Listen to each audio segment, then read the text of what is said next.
राधे राधे दोस्तों, आइए आज गौ माता के विवाह की कथा सुनते हैं जो कि शिव पुराण में गुरुजी द्वारा बताई गई है। तो आइए शुरू करते हैं। एक बार की बात है, असुरों ने देवताओं पर उनके सभी स्थानों पर कब्जा कर लिया था। चारों तरफ हाहाकार मचा हुआ था। तब सब देवी देवता भगवान विष्णु के पास गए। फिर वहाँ से भगवान विष्णु जी सहित सभी देवी देवता शिव जी के पास गए। तब शिव जी ने अमृत मंथन का उपाय बताया। तब कच्छप भगवान बनकर भगवान विष्णु ने मंत्राचल पर्वत को अपने ऊपर रखा और वासुकी नाग से मंथन का प्रारंभ हुआ। एक तरफ देवता थे और एक तरफ राक्षस। फिर मंथन में गौ माता सुरभि, कपिला, सुशीला, बहुला, नंदा, सुभद्रा गाय प्रकट हुई। फिर विष निकला। सुरभि गाय को दक्ष प्रजापति की पत्नी वीरणी ने देखा। वह सुरभि गाय बहुत ही सुंदर लग रही थी। ब्रह्मा जी ने सोचा सबका प्रतिबिंब एक करके किसी को दे दिया जाए और किसी देखभाल करने वाले जो अपने बेटी के रूप में उसको देखभाल करे, सेवा करे। तो ब्रह्मा जी ने राजा दक्ष को बुलाया और कहा, सुरभि गाय को तुम रख कर देखभाल करना। तब राजा दक्ष ने कहा, क्या मैं इसका देखभाल कर सकूँगा? तब ब्रह्मा जी ने कहा, तुम्हारी 2 पत्नियां हैं। तुम्हारी पत्नी वीरणी 60 कन्याओं की माता है। वह इतनी पुत्रियों को पाल रही है तो वह सुरभि गाय को भी पाल सकती है। दक्ष राजा ने कहा, ठीक है, मैं अपनी पत्नी से पूछना चाहूँगा। तब वीरणी को बुलाया गया और सुरभि गाय को वीरणी ने देखा और सुरभि गाय बड़ी ही सुंदर लग रही थी। वह स्त्री के रूप में भी आ जाती थी। तब वीरणी ने कहा, मैं इसे भी अपनी पुत्री के रूप में रखूंगी और सेवा करूंगी, और अपने घर ले गई। सुरभि गाय बेटी के स्वरूप में, नारी के स्वरूप में रहने लगी। धीरे धीरे बड़ी हो गई। सुरभि ने वीरणी माता से कहा, माँ, मुझे नारायण भगवान बुला रहे हैं, क्या मैं जाऊँ? तब वीरणी ने कहा, तुम्हें क्यों बुला रहे हैं? माँ नारायण और माता लक्ष्मी में लड़ाई छिड़ी है कि कौन श्रेष्ठ है, इसलिए मुझे जाना है। सुरभि स्वर्ग पहुँची।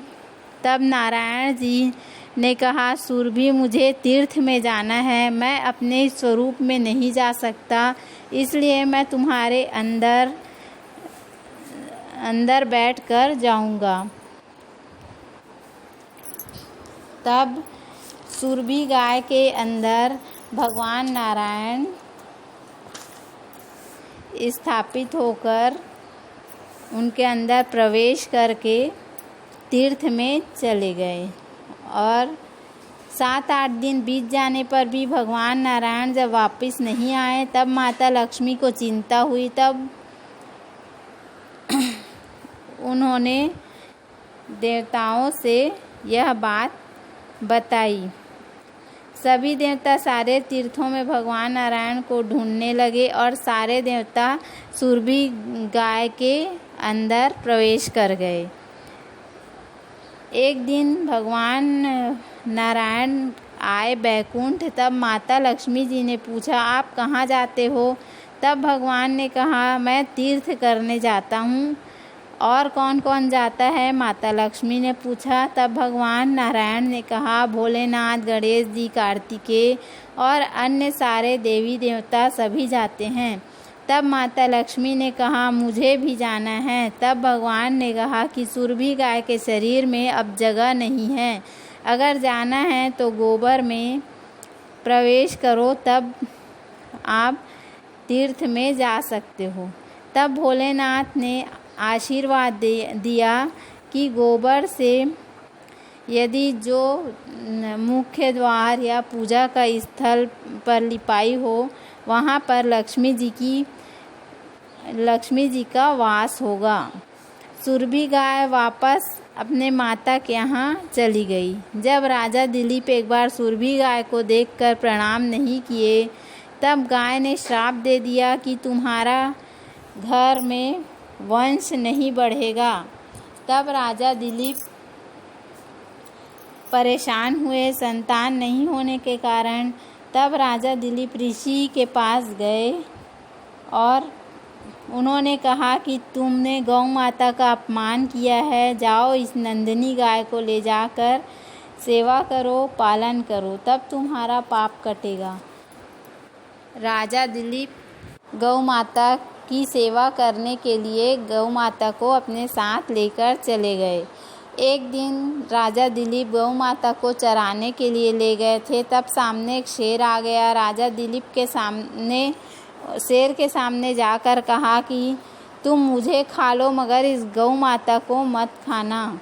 तब शेर भगवान के स्वरूप में आ गए और बोले, मैं तो तुम्हारी परीक्षा ले रहा था, वह भी गौ माता के कहने पर जाओ, तुम्हारे यहाँ पुत्र की प्राप्ति होगी। और राजा भगीरथ के रूप में राजा दिलीप को पुत्र की प्राप्ति हुई और राजा भगीरथ ने गंगा मैया को धरती पर लाया।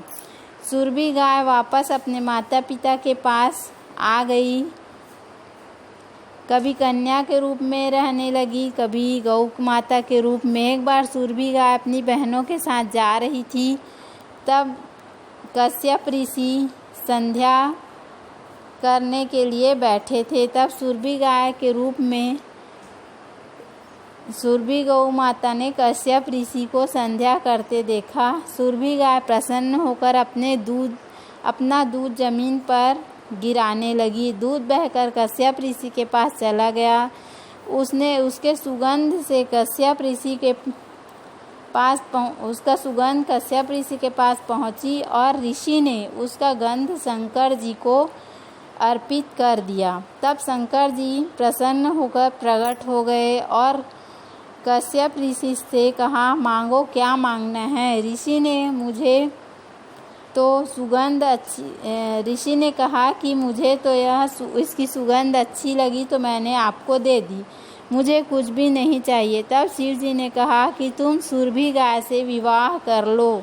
तब कश्यप ऋषि ने कहा, ठीक है, मगर आपको मेरे घर में प्रकट होना पड़ेगा। तब शिव जी ने राजा के यहाँ खबर भिजवाई और दक्ष राजा के यहाँ खबर भिजवाई और विवाह की तैयारी होने लगी। पूरा नगर सजाया गया। गौ माता को हल्दी लगी। सुरभि अपने पिता के गले लगकर कहती है, क्या मैं आपको भारी लगती हूँ जो आप मेरा विवाह कर रहे हो। तब राजा दक्ष बोले, यह तो रीति है।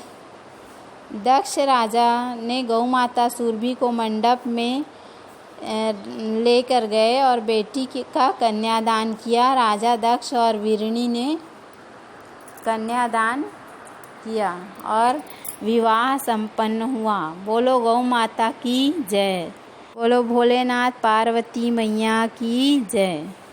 तो उम्मीद है आपको हमारा वीडियो पसंद आया होगा।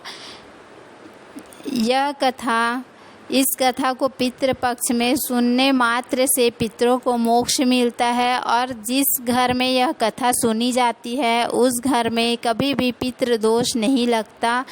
तो यह कथा अवश्य सुने और दूसरों को भी शेयर करें।